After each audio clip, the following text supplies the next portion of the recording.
Ezra's hands trembled as he knelt beside the woman, his medic training warring with 15 years of mountain isolation. The cave felt wrong, too warm despite the October storm raging outside, and the air carried a metallic scent that reminded him of battlefields he'd tried to forget. Ghost whimpered from the cave entrance, refusing to come closer. The dog's amber eyes reflected the flashlight beam, wide with an intelligence that seemed to whisper. The woman's skin was marble white, almost luminescent in the harsh LED light. Her dark hair fanned across the limestone floor like spilled ink, and she wore clothes that looked expensive but torn, a burgundy dress that might have been elegant before whatever had happened to her. Most disturbing were the marks on her throat, 2 puncture wounds, perfectly circular, already sealed, but surrounded by skin so pale it was nearly translucent. Ezra pressed his fingers to her wrist. No pulse. He shifted to her throat, searching for the carotid artery. Nothing. Her skin felt cool but not cold, like river stones in early morning.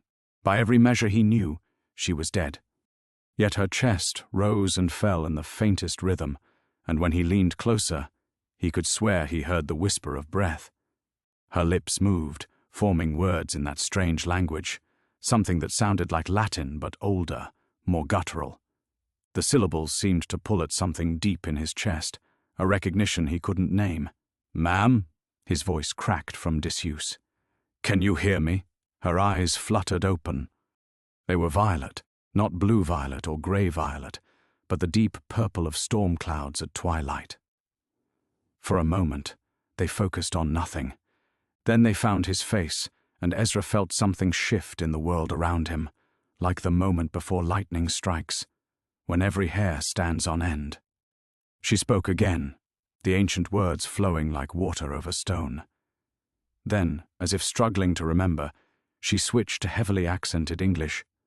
"Please, they are coming." "Who's coming?" Ezra glanced toward the cave mouth, where rain still lashed the mountainside. "Who did this to you?" She tried to sit up and gasped, pressing a hand to her side. Dark stains seeped through the burgundy fabric. Blood, but wrong somehow. Too dark, moving too slowly. "Easy," Ezra said, his medic instincts overriding everything else. "Don't move. Let me see." She caught his wrist with surprising strength. Her fingers were ice cold, but her grip could have crushed bone. "You should not help me. Dangerous for you. I'm not leaving you here." The words came out harder than he intended. How many times had he said those same words in Kandahar? How many times had he failed to keep that promise? Ghost barked sharply from outside, his warning bark. Ezra had heard it maybe 3 times in 15 years, always when something predatory moved through their territory. Bears, mostly. Sometimes cougars. The woman's eyes widened with terror. "They found me." Her accent was impossible to place, European but shifting, as if she'd learned English from a dozen different people across decades. "Hide.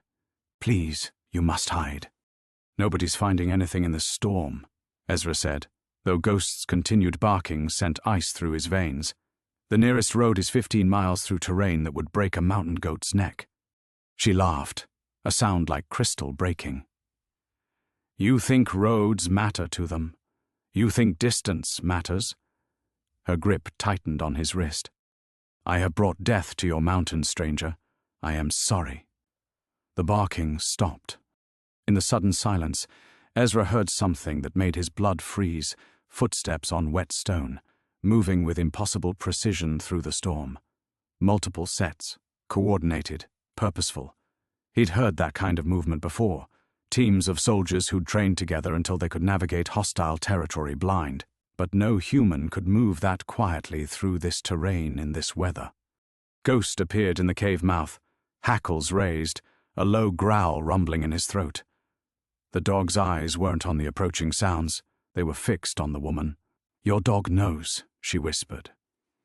"Animals always know what we are, what you are." Ezra's mouth felt dry as sand. "What are you talking about?"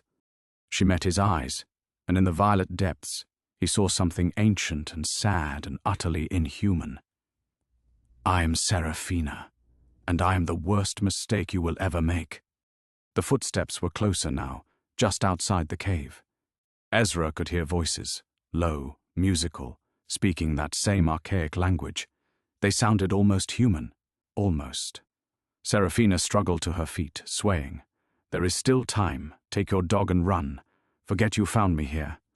Instead, Ezra switched off his flashlight and moved to the cave entrance, pulling Ghost behind him into the shadows. Whatever was out there, whoever was hunting this woman, they'd have to go through him first. Some habits from the war never died. Neither did some promises. "Too late for running," he whispered. "We finish this together." The voices outside grew fainter, then faded entirely as the storm swallowed them. For 20 minutes, Ezra crouched in the cave mouth with Ghost pressed against his leg, every muscle coiled for violence that never came. When the last echo of footsteps disappeared into the mountain's throat, he finally allowed himself to breathe. "Gone," Seraphina said from behind him, her voice carrying a tremor he hadn't heard before. "For now." Ezra helped her back to the cave floor, his mind reeling. In 15 years on this mountain, nothing had found his hidden places. He'd chosen this life precisely because the Cascades were unforgiving, too remote, too brutal for anyone to follow. Yet somehow, impossibly, they had. "We need to move," he said. "My cabin's 3 miles north. You'll be safer there." She studied his face in the flashlight's glow. "You would take me to your home? After what you have seen?" Ezra didn't answer immediately. He'd learned long ago that some decisions couldn't be reasoned through, only felt. And every instinct screamed that leaving this woman was impossible, consequences be damned. "Can you walk?" The journey took 2 hours through terrain that would have killed most people in daylight. Ezra moved by memory and feel, Ghost ranging ahead to warn of loose stones and hidden drops. Seraphina followed with impossible grace, her bare feet finding purchase where his boots struggled. She made no sound at all. His cabin materialized from the darkness, like a ship emerging from fog. Rough-hewn logs and a metal roof, windows dark and unwelcoming. Solar panels gleamed wetly under his flashlight beam. 15 years of solitude had turned it from shelter into fortress, every sight line calculated, every approach monitored. Inside, propane lanterns cast dancing shadows across walls lined with medical texts, survival manuals, and dog-eared paperbacks. A wood stove dominated one corner, its warmth already seeping into Ezra's bones. Immediately claimed his usual spot on a worn rug, though his eyes never left their guest. Seraphina stood in the doorway as if afraid to enter. "You live here alone, Ghost and me." Ezra lit the stove, muscle memory guiding his hands. 15 years this December. Why? The question hung in the air like smoke. Ezra had stopped asking himself that years ago, but looking at his life through her eyes, the isolation, the deliberate emptiness, he felt something crack inside his chest. "Because alone is safer," he said finally. "For everyone." This had been enough once. Dawn at 5:30, coffee black and bitter while Ghost stretched on the porch. Check the solar batteries, scan the weather radio, inventory supplies that could last months without contact. Days filled with chopping wood, maintaining equipment, reading books until his eyes burned. Evenings spent cleaning weapons he hoped never to use again. A routine built to kill time and memory both. He'd had visitors exactly 3 times, lost hikers who'd stumbled onto his property looking more afraid of him than the wilderness. Wild hair, suspicious eyes, hands that shook when strangers got too close. He'd given them directions and watched them flee, relief flooding through him as their voices faded. Seraphina moved to his bookshelf, fingers trailing across worn spines. Trauma surgery, combat medicine, history of warfare. She paused at a slim volume of poetry. And Neruda. "Sometimes a man needs beauty," Ezra said, surprising himself. "Love is so short, forgetting is so long," she quoted softly. "You know his work?" "That one especially." The admission hung between them. heavier than he'd intended. When had he last spoken about anything that mattered?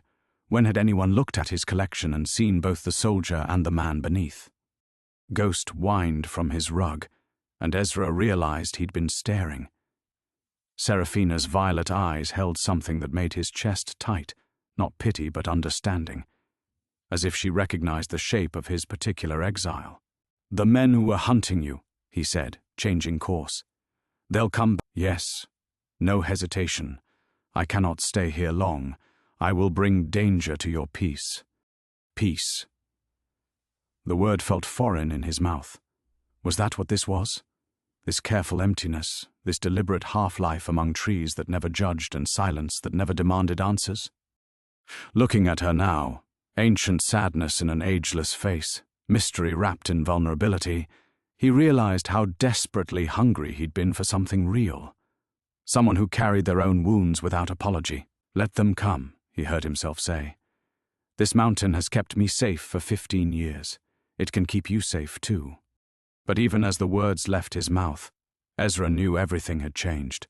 The routine that had sustained him, the isolation that had protected him, the careful walls he'd built against the world, all of it felt suddenly fragile, like a dam with the first hairline crack, holding back 15 years of longing he'd refused to acknowledge. Outside, wind howled through trees that had witnessed his entire exile. Inside, for the first time since Afghanistan, he wasn't alone, and he was terrified of how much he wanted to keep it that way. The first sign came at dawn. Ezra woke to Ghost's low growl, the kind of rumble that meant wrong, something in their territory that didn't belong. Through the cabin's east window, pale morning light revealed tracks in the mud around his water barrel. Footprints, but not quite human. Too narrow, with impressions that suggested claws rather than toenails. Seraphina sat at his small table, perfectly still in the grey light. She hadn't moved from that position when he'd finally fallen asleep 3 hours ago, and he was beginning to suspect she didn't sleep at all. "How many?" she asked without turning. Ezra pulled on his boots, checking the Glock at his hip out of habit. "At least 4, maybe 6. He studied the tracks through the window. They circled the cabin twice, then headed north toward the ridge. "Scouting." Her voice carried the flat certainty of someone who'd played this game before. "They will return tonight with more."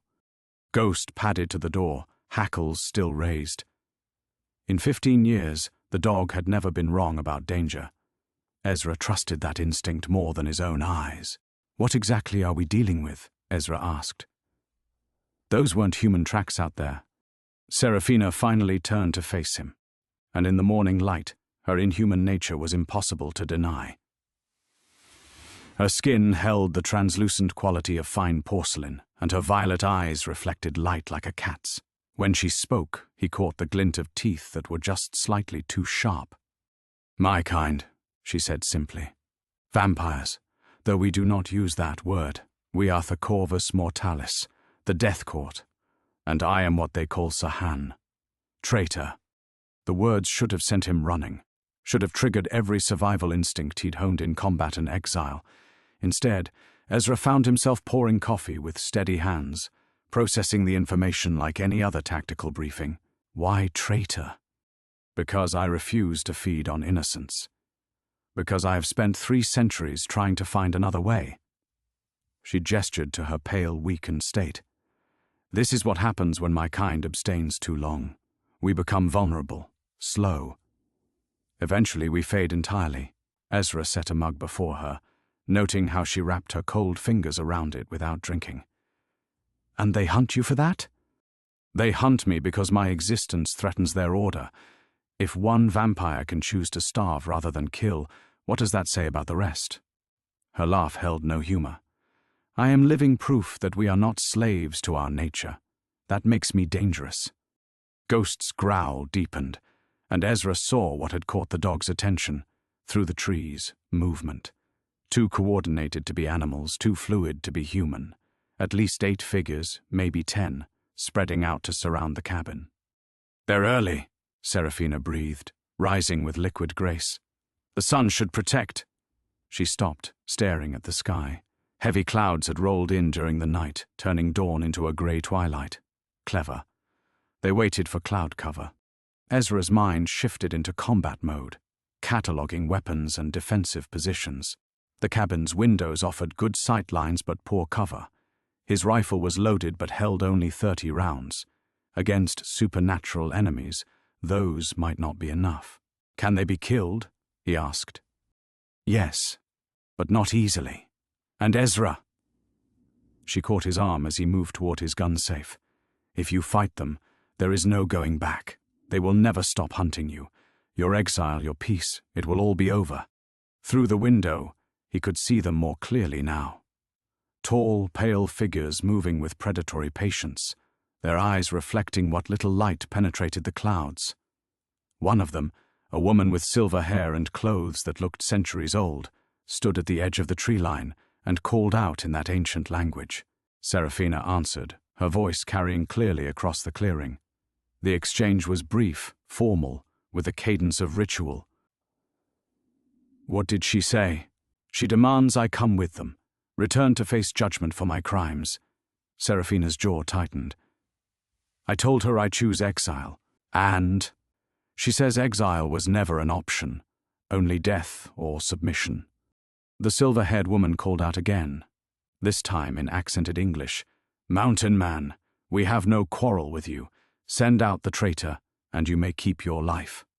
Ezra looked at Seraphina, at the fear she was trying to hide, at the resignation that said she'd always known this moment would come. He thought of his 15 years of careful solitude, of the peace he'd built from silence and distance. One word from him, and he could have it all back.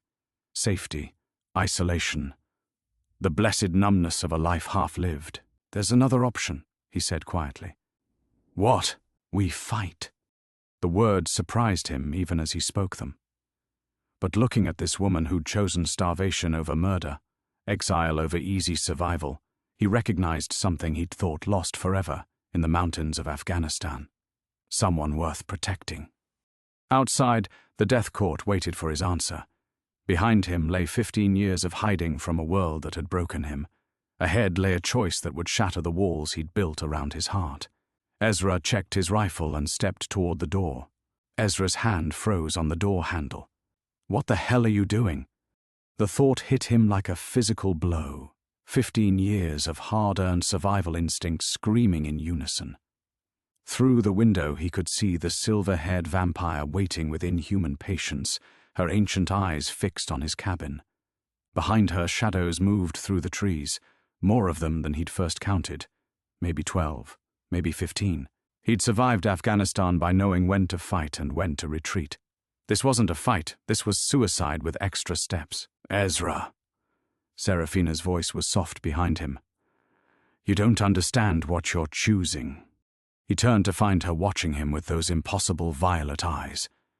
And for a moment, he saw himself as she must, a broken-down ex-soldier playing hero with delusions of competence. 58 years old, hands that shook some mornings from old shrapnel wounds, reflexes dulled by 15 years of chopping wood instead of dodging bullets. "Maybe I don't," he said, but his voice cracked on the words. Ghost whined from his position by the window, torn between loyalty and the deep animal understanding that they were catastrophically outmatched. Even the dog knew better than this. Ezra set down his rifle and sank into his chair, the weight of reality crushing down on him. What had he been thinking? That 3 decades of combat medicine and a few hunting rifles could stand against creatures that had survived centuries, that his crumbling cabin could shelter them against beings who moved like liquid shadow. "I buried 8 soldiers in Afghanistan," he said quietly. "Good men. Better men than me." His hands clenched into fists. "You know what they all had in common? They believed in something worth dying for, and I let every single one of them down." The memories came flooding back. Corporal Martinez bleeding out in his hands while mortars fell like rain. Private Chen's last words as infection claimed him despite everything Ezra tried. Lieutenant Rogers taking shrapnel meant for his medic because Ezra had frozen at the crucial moment. "I came to this mountain to stop failing people," he continued. 15 years, and I've kept that promise. No one to save, no one to disappoint. Just me and Ghost and the blessed silence of not mattering to anyone. Serafina moved closer, her bare feet silent on the wooden floor. And now? Now I'm about to get us both killed, because I can't tell the difference between heroism and stupidity anymore. He gestured toward the window, where the Death Court maintained their patient vigil. Look at them, they're not afraid. They're not even angry. They're just waiting, like they know exactly how this ends. Outside, the silver-haired woman called out again, her voice carrying the weight of absolute certainty. You have 1 minute to decide, Mountain Man, the traitor's life for your own. This is the only mercy we offer. Ezra's mind raced through possibilities, each one ending in blood and failure. His best weapons were designed for hunting deer, not supernatural predators. His defensive position was a wooden cabin that would burn like tinder.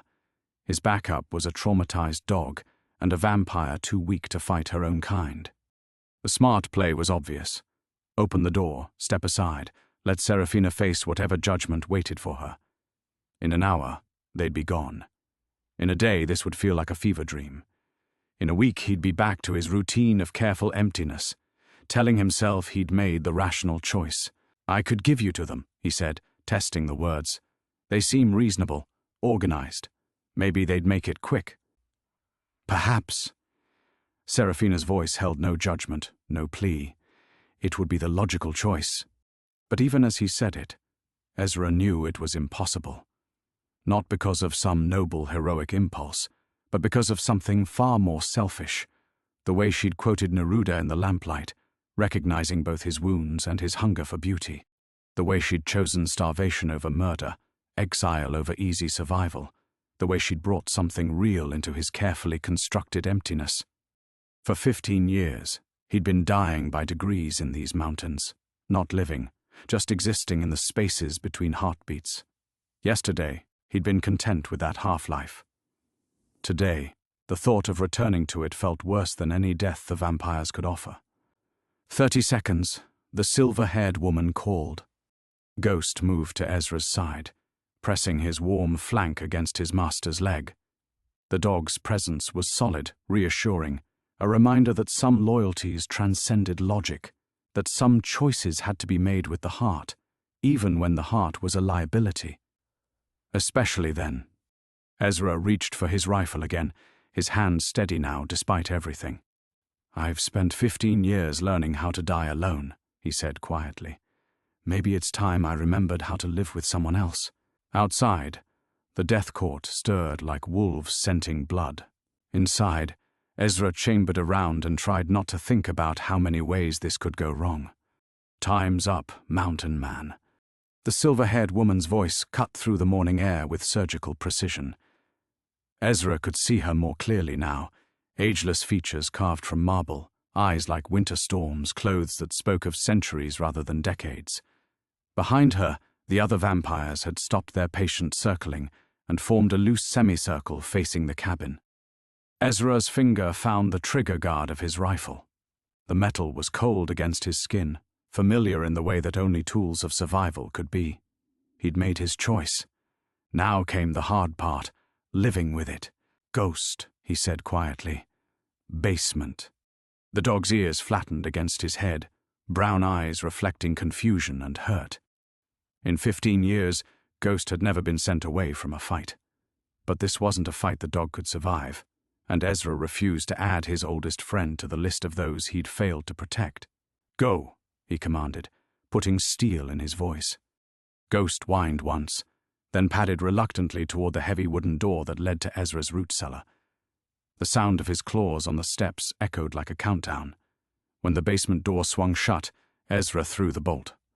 Whatever happened next, Ghost would live through it. They will kill you for this, Serafina said. She'd moved to the window beside him, her reflection ghostly in the glass. You understand that, don't you? There is no negotiation, no surrender once you raise that weapon. The Death Court does not forgive, and they do not forget. Ezra nodded, surprised by how calm he felt. The decision had settled something inside him, like a dislocated joint snapping back into place. For the first time in 15 years, he wasn't running from something. He was running toward it. I know. He checked the rifle's magazine, muscle memory guiding his hands. 30 rounds of 308 Winchester. Against mortal enemies it would have been more than enough. Against vampires it might buy them minutes, but I'm tired of being afraid. You should be afraid. I am. That admission, spoken without shame or apology, made something crack inside Ezra's chest. When had he last met someone willing to acknowledge their fear while still moving forward? When had courage last looked like this, fragile, honest, absolutely human despite the inhuman circumstances? Good, he said. Fear keeps you alive. Through the window, he watched the death court advance with predatory grace. They moved like smoke given form, covering ground with steps that seemed to barely touch the earth. The silver-haired woman, their leader, clearly, raised her hand, and the others stopped 10 yards from the cabin's front door. "We know you can hear us, Sahan," she called, switching back to that ancient language. "Come out now, and we will make it quick. Force us to come in, and we will make it last." Serafina answered in the same tongue, her voice carrying a formality that spoke of old rituals and older laws. The exchange was brief, sharp, with the cadence of a trial's final arguments. "What did you tell her?" Ezra asked. "That I claim the right of sanctuary. That you have offered protection under the old laws." Serafina's laugh held no humor. "It won't matter. She leads a blood court. They recognize no authority but violence. Then violence it is." Ezra moved to the cabin's front window and cranked it open 6 inches, enough to sight through, not enough to provide easy entry. The morning air carried the scent of pine needles and coming rain, familiar smells that had defined his exile. By tonight, they might be seasoned with blood and smoke. The silver-haired vampire tilted her head, studying the cabin with the patience of something that had outlived empires. When she spoke again, her voice carried clearly across the clearing. "Mountain Man, you have chosen poorly. When we are finished with the traitor, we will ensure you join her slowly. Your dog first, then you. Consider this your final chance to reconsider." The words hit like ice water, washing away Ezra's calm. Ghost was safe in the basement for now, but these creatures had eternity to be patient. They could wait him out, starve him out, burn him out. Eventually they would get to everyone he cared about. But that was the thing about crossing thresholds. Once you stepped through, the door closed behind you. There was no safety to return to, no neutral ground to claim, only forward momentum and the hope that courage might prove stronger than fear. "Tell your court," Ezra called back, "that this mountain has been my home for 15 years. Anyone who wants the woman goes through me first." The vampire smiled, revealing teeth like ivory daggers. "So be it." She raised her hand, and the death court began to move. Ezra settled the rifle's stock against his shoulder and tried to remember everything he'd learned about staying alive when the odds were impossible. His finger found the trigger as pale figures flowed toward his sanctuary like a tide of winter moonlight. Behind him, Serafina whispered what might have been a prayer in a language that predated Christ. The threshold was crossed. There was no going back. The first vampire reached the cabin's porch in 3 impossibly fluid strides. Ezra's rifle cracked like thunder in the mountain air. The 308 round took the creature center mass, spinning him backward in a spray of dark blood that steamed against the morning cold. But even as the vampire fell, Ezra saw him already beginning to rise, the wound closing with wet, organic sounds. "Head shots," Serafina hissed. "Or the heart. Nothing else will—" Glass exploded inward as another vampire came through the side window in a shower of crystal and fury. Ezra spun, working the bolt action, but the creature moved like liquid shadow. Claws raked across his shoulder, shredding flannel and skin in parallel lines of fire. The rifle boomed again. This time the bullet found its mark. The vampire's head snapped back in a fountain of black ichor, and the body crumpled to the floor with the finality of true death. "Two down," Ezra muttered, blood soaking his shirt. "How many—" The front door exploded off its hinges. The silver-haired leader stood framed in the doorway, like an avenging angel carved from winter itself. Behind her, more pale figures flowed through the opening with predatory hunger. Ezra's rifle spoke twice more. One miss, one hit that staggered a vampire but didn't drop him. Then cold fingers closed around the barrel, and the weapon was torn from his hands with contemptuous ease. "Brave," the leader said, her voice carrying centuries of authority. "But foolish. Did you really think mortal weapons could protect a traitor from the Death Court's justice?" Ezra reached for the Glock at his hip, but another vampire was already there, faster than thought. Pain exploded up his arm as claws raked bone. The pistol clattered across the floor, useless. "Stop!" The single word cut through the violence like a blade. Serafina stepped forward, her spine straight despite the weakness that had plagued her for days. In the grey morning light she looked almost translucent, but her voice carried the authority of 3 centuries. "You want me, Valeria. Here I am. Leave the human alone." The silver-haired leader, Valeria, smiled with predatory pleasure. "Oh, Sahan, you misunderstand. The human's death is not incidental. It's essential. He has seen too much, knows too much." Her gaze shifted to Ezra, who was cradling his mangled arm against his chest. "More importantly, he has chosen to stand with you. That makes him a traitor by association. The old laws. The old laws are dead, along with the vampires who wrote them." Valeria gestured, and 2 of her followers moved to flank Serafina. "We are the new law. We are evolution, and we do not tolerate weakness." Ezra struggled to his feet, his vision graying at the edges from blood loss and shock. Around him, the Death Court had arranged themselves with the casual confidence of predators who knew their prey was trapped. His rifle lay in pieces where one of them had crushed it with bare hands. His pistol was somewhere under broken furniture. Even his knife was pinned beneath a vampire's boot, deliberately placed there to mock his helplessness. But as he swayed on his feet, trying to focus through the pain, something unexpected happened.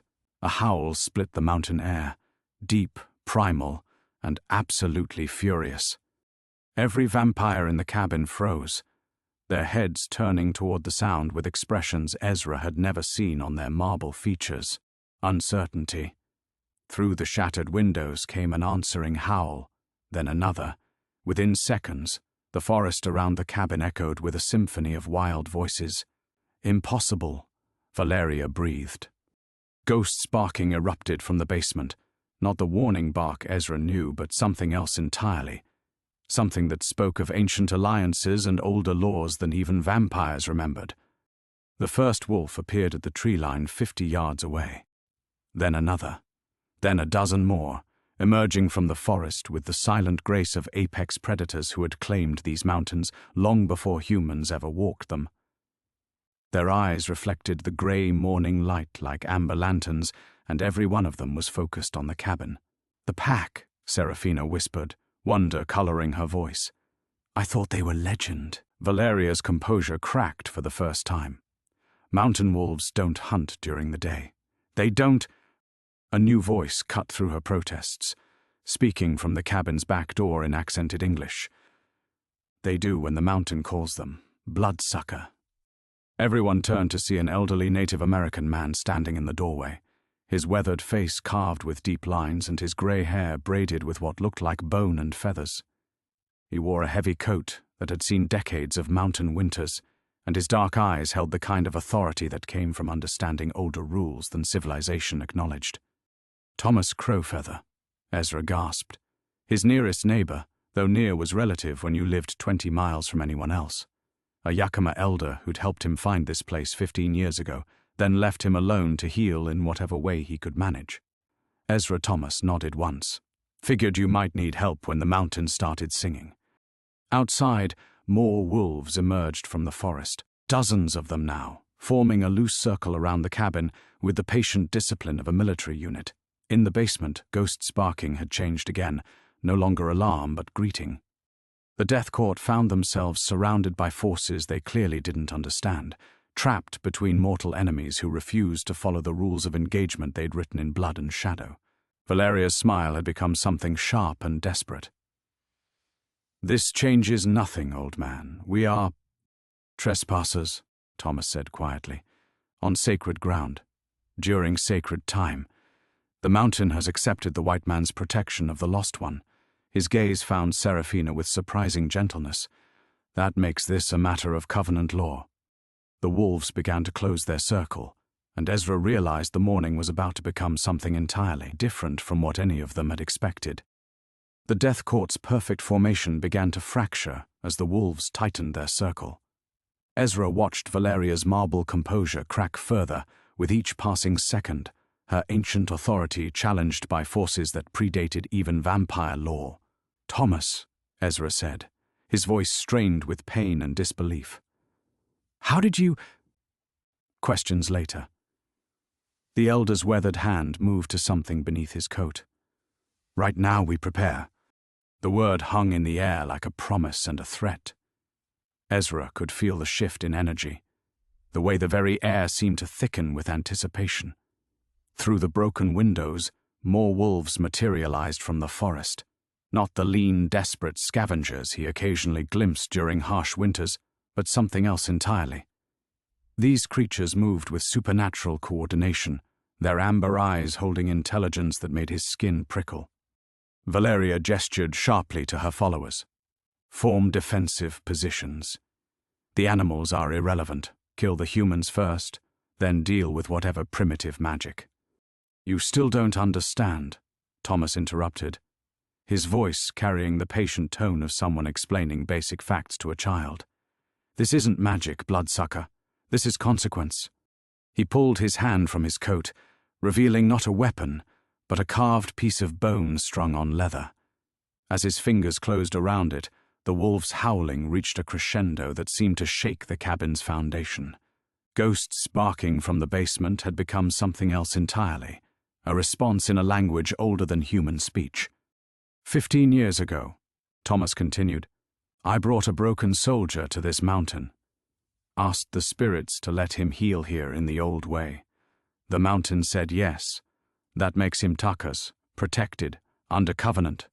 Seraphina moved closer to Ezra, her cold hand finding his uninjured arm.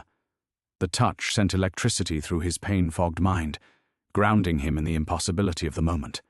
"Covenant law supersedes blood court authority," she whispered.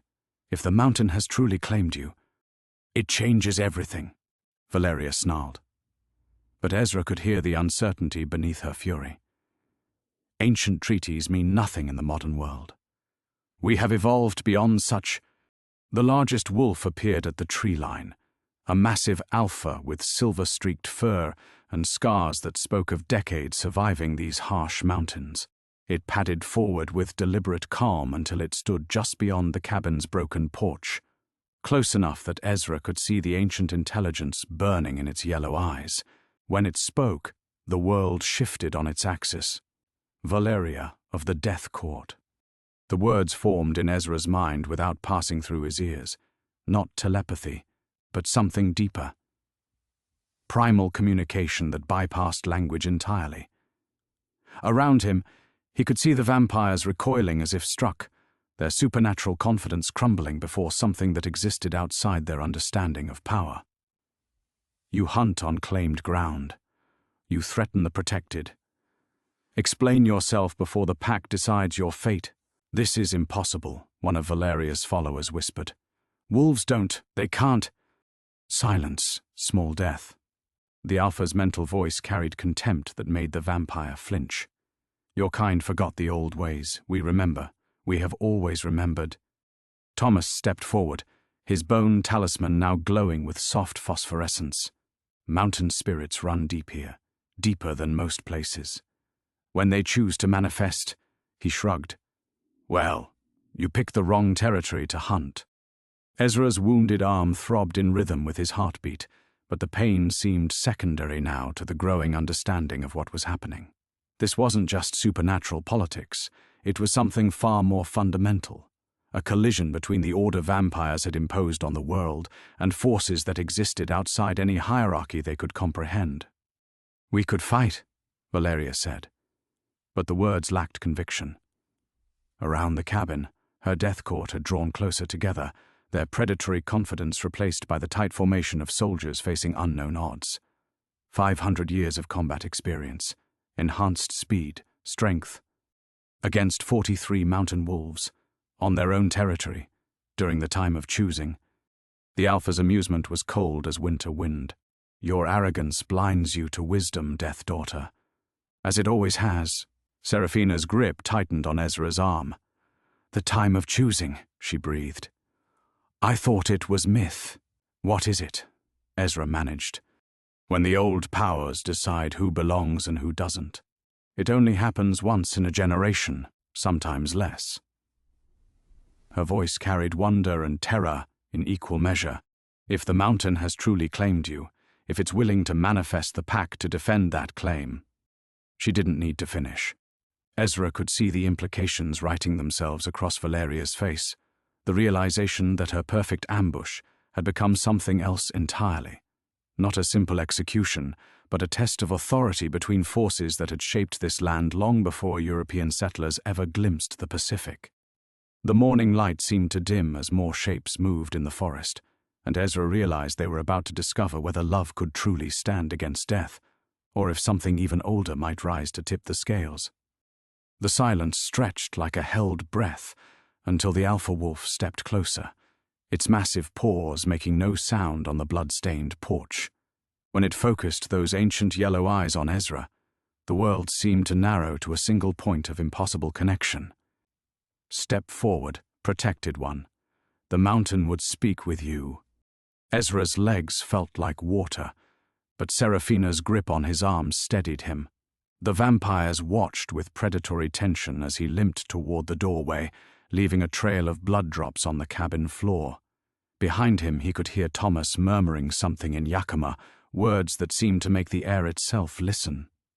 "This is madness," Valeria hissed. "We don't negotiate with mortals. We don't—" The Alpha's head swiveled toward her with serpentine fluidity. "You will be silent, or you will be silent permanently. Choose." Ezra reached the threshold and looked down into eyes that held the accumulated wisdom of centuries. The wolf was enormous, easily twice the size of any natural predator, and close enough that he could feel the heat radiating from its fur. When it spoke again, the words bypassed his ears entirely, resonating in his bones. "The dying blood daughter speaks truth about her nature. You understand what she is?" "Yes." The word came out as a croak. "I understand. And yet you chose to protect her. To risk everything for one who could kill you with a thought." There was no judgment in the voice, only curiosity. "Explain this choice." Ezra glanced back at Seraphina, saw the terror and hope warring in her pale features. The Death Court stood frozen in predatory tableau, their ancient authority nullified by forces they'd forgotten existed. Thomas watched with the patient expression of someone witnessing inevitable consequences. "She was dying," Ezra said simply. "I couldn't let that happen. Even knowing the cost, even understanding that mercy might mean your death." The question hit deeper than claws, cutting through 15 years of carefully constructed isolation. Ezra thought of the soldiers he'd failed to save, the ghosts that had driven him to these mountains, the weight of survival when others had fallen. He thought of Seraphina's fevered whispers in languages that predated nations, the way she'd looked at him like he might be salvation instead of just another killer. "I've carried enough death," he said. "I won't carry hers." The Alpha studied him for a long moment that felt like eternity. Around them, 43 wolves held position with military precision, their amber eyes reflecting the morning light like stars. In the basement, Ghost's vocalizations had become a harmonious accompaniment to the pack's presence, recognition, not alarm. "The mountain claimed you 15 years ago, broken soldier, offered healing in exchange for guardianship. You accepted without understanding the depth of that covenant." The massive head tilted. "Do you understand now?" Fragments of memory surfaced, Thomas leading him to this remote cabin, the unexpected sense of peace that had settled over him those first months, the way the nightmares had gradually faded. He'd attributed it to isolation, to distance from civilization's demands. But looking into those ancient eyes, he began to grasp a deeper truth. "I was never just hiding here," he whispered. "I was— what? A sentinel?" "Among other things. The mountain has many protectors. Some wear fur, some wear flesh. All serve the same purpose, to maintain the balance between what was and what is." The wolf's mental voice carried satisfaction. "Your choice to protect the blood daughter confirms what the mountain suspected. You understand your role." Valeria's composure finally shattered completely. "This is insane. Ancient covenants have no authority over blood-court business. We have evolved beyond—" The Alpha's howl cut through her protests like a blade through silk. It was answered immediately by 42 others, a symphony of wild voices that seemed to shake the very foundations of the mountain. When the sound faded, the silence that followed felt pregnant with consequence. Evolution. The wolf's amusement was sharp as winter wind. "You speak of evolution while forgetting that predators exist in balance with their environment. You have forgotten balance, Death Daughter.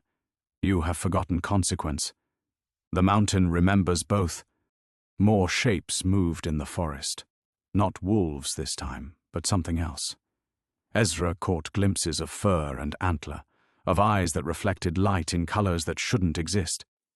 The old powers were manifesting in force, and the Death Court found themselves surrounded by laws that predated their existence by millennia. "Choose now, Valeria of the failed court," the Alpha said with finality. "Accept the covenant and withdraw, or face the mountain's judgment. You have until the sun reaches its zenith." Ezra looked up at the sky, noting the angle of light through the clouds. Noon was perhaps 2 hours away. 2 hours to determine whether love could truly stand against death, or if something far older than either would write the final verdict in blood and bone. The ordeal had begun. The 2 hours that followed stretched like a lifetime, each minute crawling past with the weight of impending judgment. Ezra sat on his porch steps, his mangled arm crudely bandaged with strips torn from his shirt, watching the Death Court hold their tense council in his front yard, while the wolf pack maintained their silent vigil at the forest's edge. Seraphina knelt beside him, her cool fingers tracing the edges of his makeshift bandage. "You're still bleeding," she murmured. "The wounds are too deep. Without proper medical attention, I'll live." The words came out harsher than he intended, but the truth was darker. He could feel the blood loss weakening him with each passing moment, a gradual drain that left him lightheaded and shaking. The vampire who'd clawed him had been thorough, tendons severed, arteries nicked. Even with Thomas's herbal poultices, he was fighting a losing battle against shock and blood loss. "This is my fault," Seraphina whispered. "If I hadn't stayed, if I'd left when you first found me—" "Stop." Ezra forced himself to meet her ancient eyes. "We've been through this. I made my choice." But privately, as he watched Valeria's animated gestures and the heated discussion among her followers, doubt gnawed at him like a cancer. The covenant law was old, yes, but how old? How binding? What happened when supernatural politics collided with forces that predated civilization itself? Thomas approached from the cabin, carrying a steaming mug that smelled of pine needles and something medicinal. "Drink," he commanded, pressing the cup into Ezra's good hand. "It will help with the blood loss." The liquid burned, going down, tasting of earth and bitter herbs. Almost immediately, Ezra felt some of the fog lift from his thoughts. "Thomas, what happens if they refuse? If they decide to fight?" The elder's weathered face was grim. "Then a lot of people die today. Maybe all of us." The casual acceptance in his voice sent ice through Ezra's veins. "The pack can't really stand against vampires, can they? I mean supernatural speed, strength." "The pack isn't just wolves, son." Thomas nodded toward the forest, where those other shapes still moved among the trees. "Mountain spirits don't manifest lightly. When they do—" He shrugged. "Well, let's hope it doesn't come to that." A commotion near the Death Court drew their attention. One of Valeria's lieutenants, A dark-haired vampire who moved like liquid shadow was gesturing emphatically toward the forest. His voice carried clearly in the mountain air. "The risk is too great. Unknown variables. We should withdraw, reassess." "We should what?" Valeria's response was a snarl of pure fury. "Retreat because some forest animals and a senile human invoke ancient mythology. We are the Death Court. We bow to no authority but our own." But Ezra could see the cracks in her certainty now, the way her followers kept glancing nervously toward the tree line.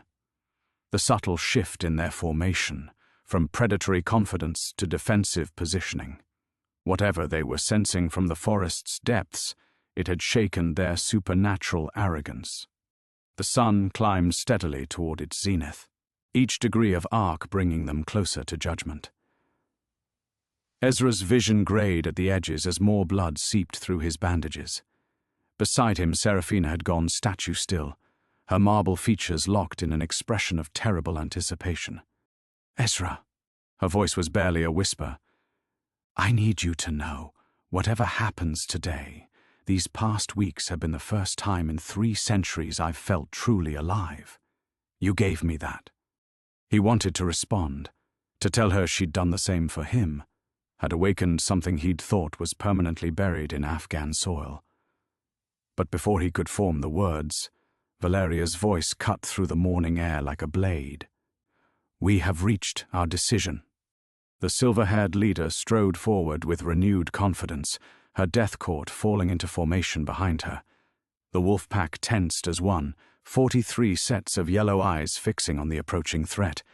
Even the mysterious shapes in the forest seemed to still, as if the mountain itself was holding its breath. "The Death Court recognizes no authority save our own," Valeria announced, her voice carrying across the clearing with supernatural projection. "No covenant predates our claim. No primitive magic supersedes our law." Her smile was sharp as winter. "We reject your terms." The alpha wolf's response was immediate, a howl that seemed to shake the very bones of the mountain.